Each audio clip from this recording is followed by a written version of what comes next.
Hey everybody, welcome back to another episode on Safe Haven Valley Railroad. Today I've decided to do a video regarding my in-scale fleet, what I have, um, whether it's rolling stock or locomotives, and where I got them. And I thought it would be a cool time to take some time and share that with you. So I have a table set up. Let's jump over there and go see what I have. Okay, so here we are. I have set up a table to show what I got in my fleet so far. And I kind of wanted to go through and share with you where I got them and that kind of thing. So we'll start right over here with the ones that wanted to bump off. Granted, I'm still learning a lot about the identification to a lot of these trains, but it's just fun to have them and collect them. So this is all of these right here. I bought on eBay myself, whether they came in a lot or not. So I'll go through those and then I'll go through the rest. This one here, I got on, as I said, on eBay. It does have some issues. It needs, as you can see, a driver. The driver's for this side because it should be looking more like that. But it's engine 147. And it is a great engine. It does work, but it needs another driver. And next we have this one, which is the Western Pacific, and this setup is the with the engine 157. This locomotive up here, wait, no, this locomotive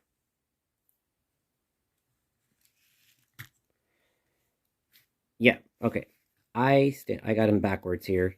So 157 is one of three I bought from a guy who has not had these running in a while. So this one, which is I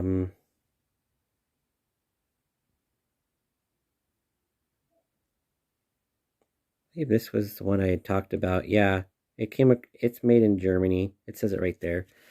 Then I also got this one right here from the same guy, and boy, is it a beauty. I have not ran any of these yet since I've got them, and I'm waiting to do so. I'm in the process of setting up a track.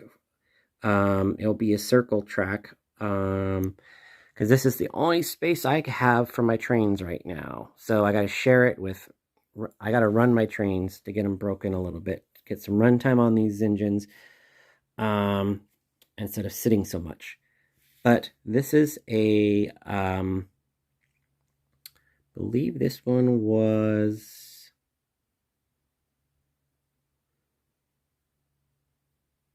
Northwestern or Western something. I have to look it up. But it's a trunk, what they call a trunk engine. It's a beauty. I love the look of it. And it was that one. And then I think it wasn't this one. It was this one.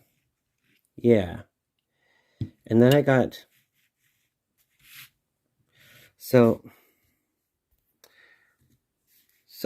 it's this one, and this one is the one I got for from the same guy, and he did really good. In fact, they forgot to send the tender. He did very well with checking into it, getting back to me, the whole nine yards. And so these are just 3 of my beautiful locomotives. This is ready to run. This one's ready to run. This is ready to run. They just need to be serviced first. And so before I really run them, I have to service them, make sure they're lubricated properly. But this back one here is the Union Pacific 1402A, which is the powered in-scale version of this guy right here. See? 1402A right there. It's the same locomotive. This is a die-cast toy. It's just made to look and to be played with. This one here is the 1402A as well, and it comes from the same. It's from British. Over in England there. So I have the powered one, and then I got the toy one. That was pretty cool. Let's jump back to this guy right here, though. This is the guy that this one works. I have to fix the driver on the other side. It does run, but I'm having an issue with the drivers staying where it should be, which is right in there. But this is an AT and SF locomotive. These are pretty good and reliable for the most part. I haven't had too many problems with them and all that. So I can't wait to get it repaired and running and all that. So that's that. And then this one here is my Union Pacific diesel.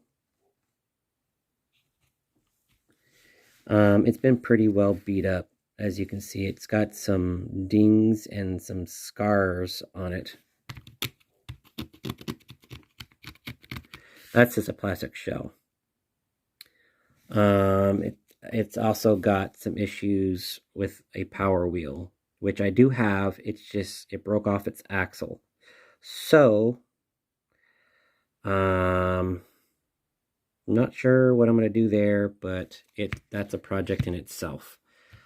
To get back and running. Then we go to this. This is a very, very popular one. This is the Southern Pacific Locomotive 97, I should say the famous 9725. These things are selling everywhere on eBay, and you can find them under any title, anywhere.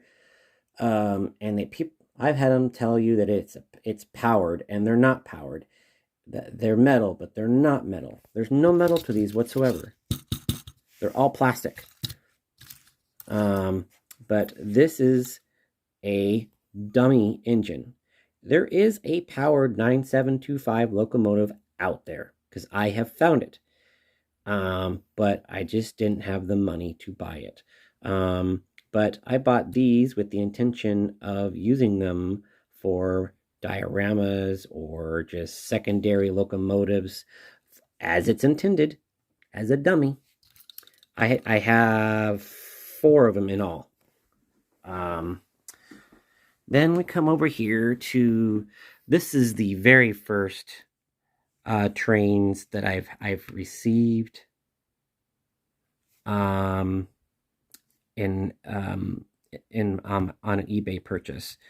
I pretty much bought them because I wanted I found the track and the buildings and that came with it, and there's so much that's that just needs fixing in there, but these are the gems. You might have, I've had these running, so I know it runs. It just needs to be a little more cleaned. These cars all connect.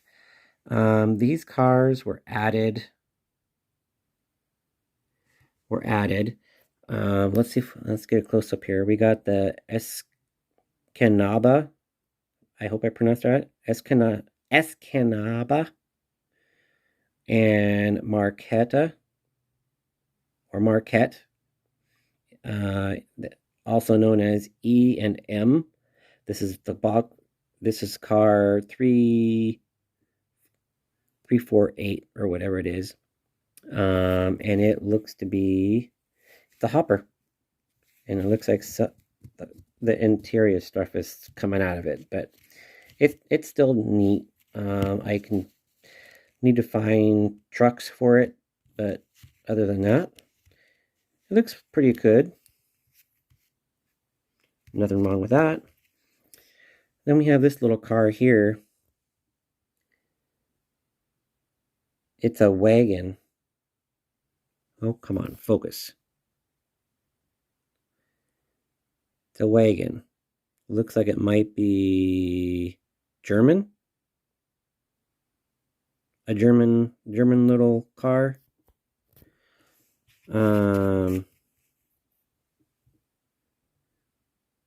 Yep, let me turn this around and I'll show you.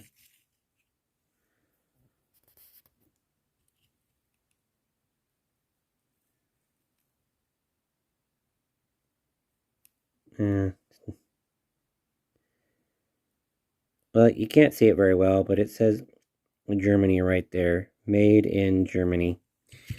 So this has got to be... that car's German. These other cars right here says Italy. Lima. These are Lima cars. Very nice set here. And then this up here is the locomotive. See, look at those contacts. Look how old that is. That's what this is. It's a pretty cool little engine.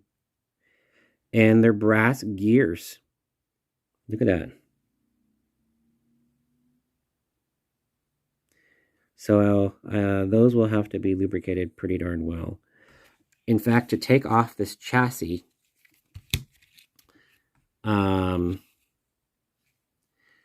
see those little black buttons on the end that normally would be to the bumper posts?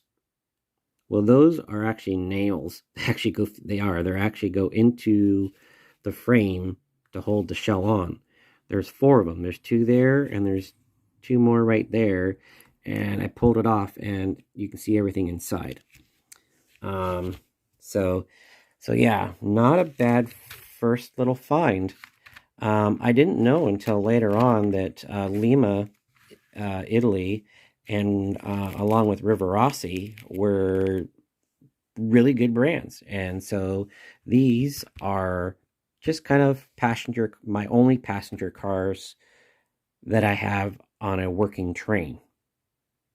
The only passenger cars that I own in scale, that is. So yeah, this is the first stuff that I bought. And then up here is, like I showed before, this is a die-cast metal train. I got it because these cars actually go to this locomotive right here. See how it has a similar streamlined design there? Well, it has it on that as well. And these are the passenger cars, and this is just a toy metal train. It has no power to it. I could probably put these on the track. If I really wanted to, I could probably put this on the track and a train would probably pull it. But it's all metal, so it may or may not go. It'd have to have multiple engines. And then we have over here, I'm bumping things around here. These 3 engines are the first 3 that are an excellent condition that I bought at the hobby shop. These two are the same engine. They are Great Northerns. Let me move this down here for you. So these are Northern Pacific's locomotive 378. It's 378. And look at that. Supposedly radio equipped. They come radio equipped. But they're Northern Pacific. I got them from the shop. They work, they run, and they're clean and they're quiet. So that is a really cool bonus for me. For that. For this one, I paid more for this one. This one I just recently got for $29. This one, I believe I paid $35 or something like that. Yeah, I think it was $35 for that. And then along with that, I bought this boy. This is my only in-scale I take that back. My second in-scale working locomotive, but this is a more newer version that I got. This is a beauty. It does work and it runs well. It just needs to be lubricated and stuff. I paid $60 for this guy. I just love how it's all together, no broken rails, and it's a beaut. And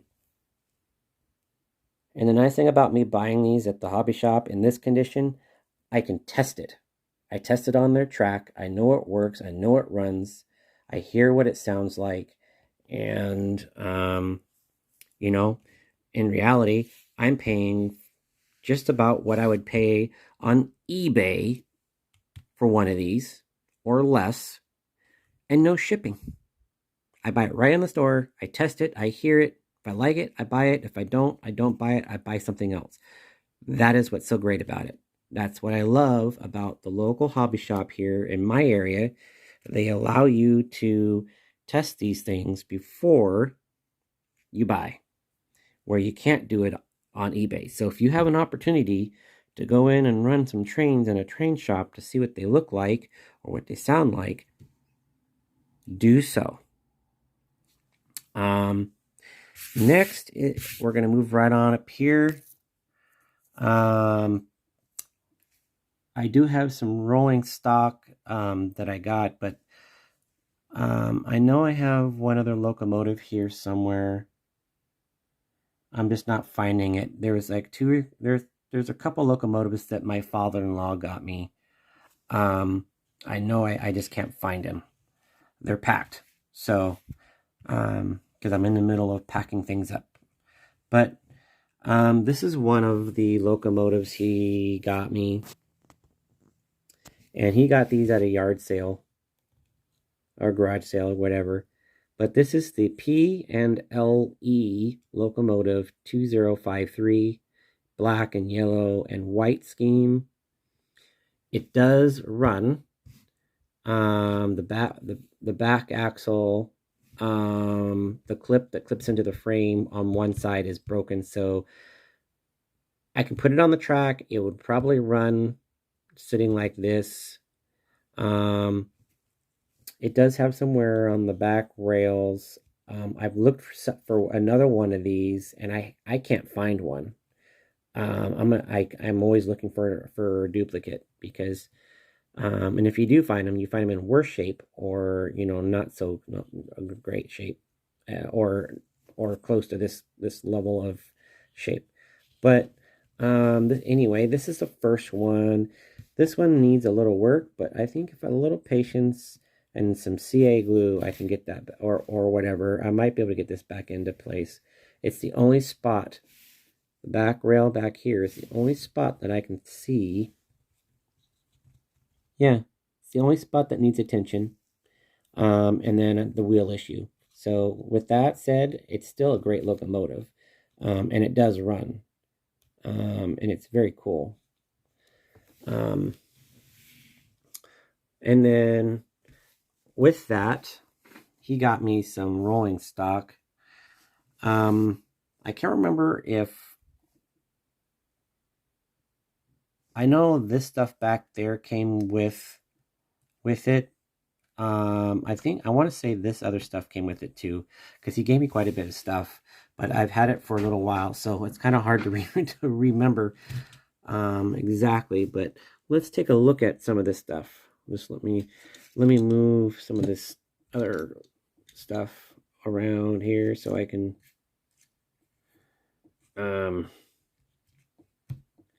just not be bunking everything here.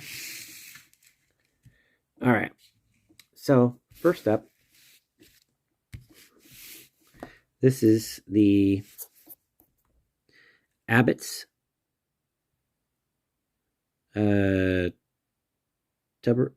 tuberculin tested milk. It's like a milk Abbott's ice. It's Abbott's ice cream. It's a car. It's pretty cool. This one does not have any trucks. It has the trucks, but no wheels. So I got to get some wheels for it.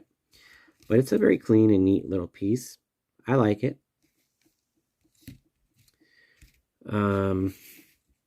Next up, we have this guy here. It's Iowa Beef Packers Incorporated, IBP.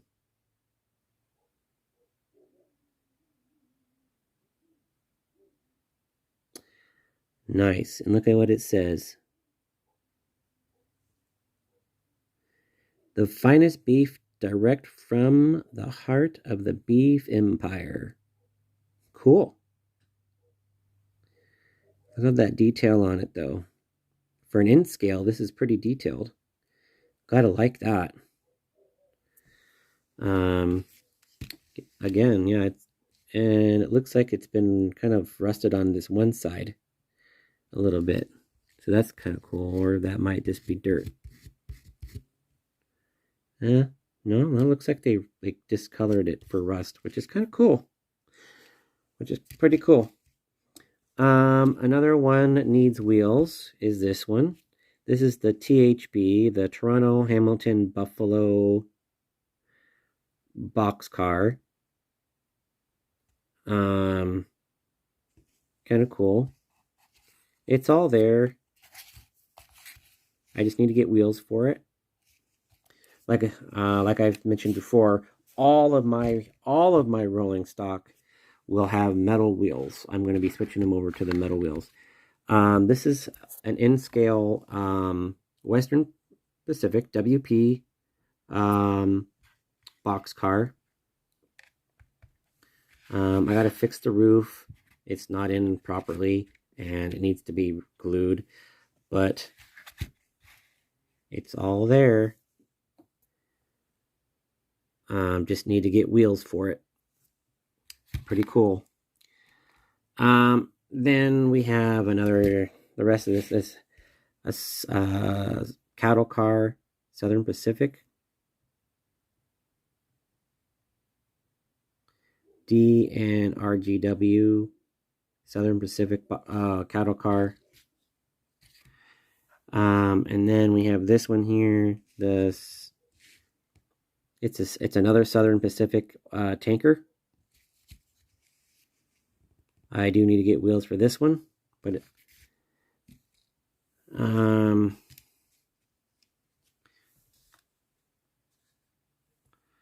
then this is a log car. Look at the detail on it. You have a little cabin back here on it.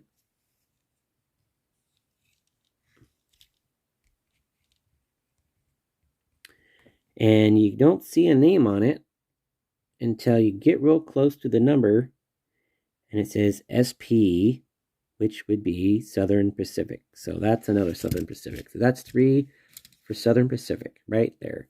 Then you come here. I got this nice beauty, and it comes with metal wheel. It already has metal wheels on it. This is Cloverland Dairy Products Company Incorporated from New Orleans, Louisiana. So milk transported in glass-lined tanks. Nice. So this is a milk car. Pretty cool. And then the last two I have a CP rail caboose that needs wheels. It's in this is its original container in its entirety. I don't know if it's ever been used or not, but it's made. It's from it's in an Atlas container, so that's all good there. And then we have this here, which is the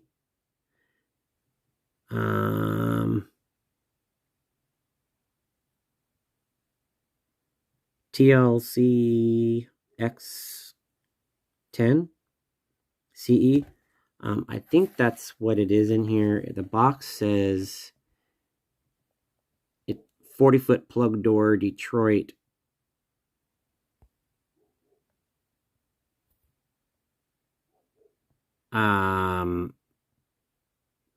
Yeah, Detroit T and I, which is pretty cool. That has metal wheels. I haven't opened it yet, but it has metal wheels in there. So those last few, from all of these, the locomotive, see, there's the wheel for that, and then all of these I got from my father-in-law. And then I'm gonna come up to there, take these, bring these over here. These ones I bought, just bought brand new offline, not even on eBay. This is a in-scale Union Pacific UP box cattle car. All plastic, but it's cool. And then something I started getting into, mainly because I live in Oregon, but I'm going to start collecting all of them. This is a in-scale box car with Oregon's name. Its road number is pretty cool. Look at that. The Oregon, it's an Oregon car. It's it's had 1859 is the year that Oregon became a state. So that's its number is Oregon OR 1859. Has a timestamp of being new. It says new 11-04, which I believe it could be the stamp on it. But look at that. It calls us we're called the Beaver State.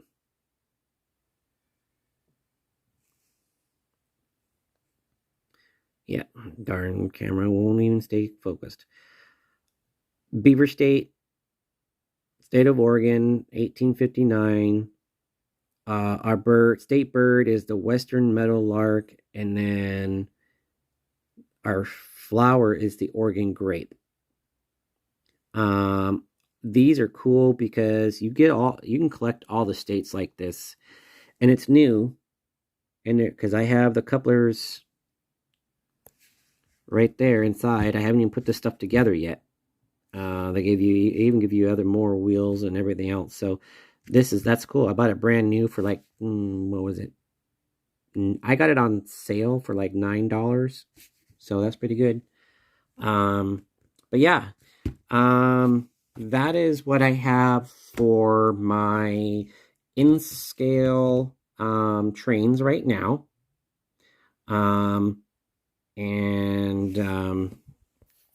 It's pretty good. So there's one last thing I want to show you. This is my Bachmann Super Chief set.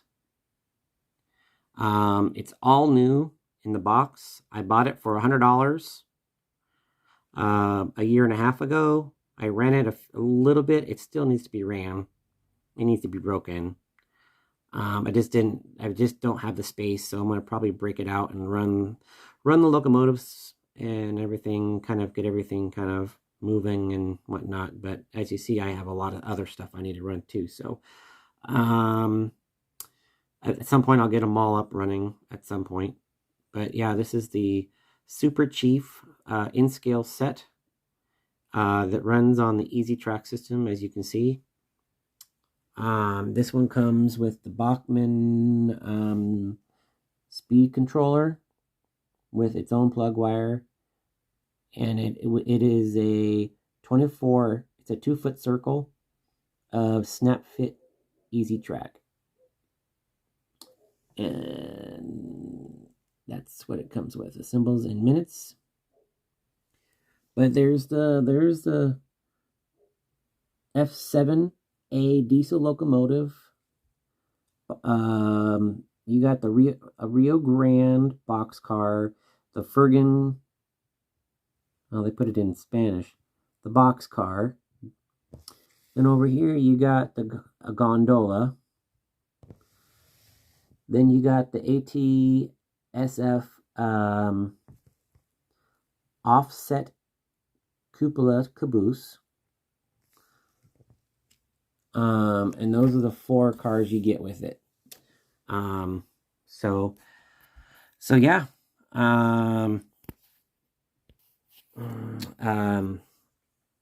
Yeah, that's what I'm dealing with right now. That's what I have for my in-scale stuff. I wanted to share that with you guys, and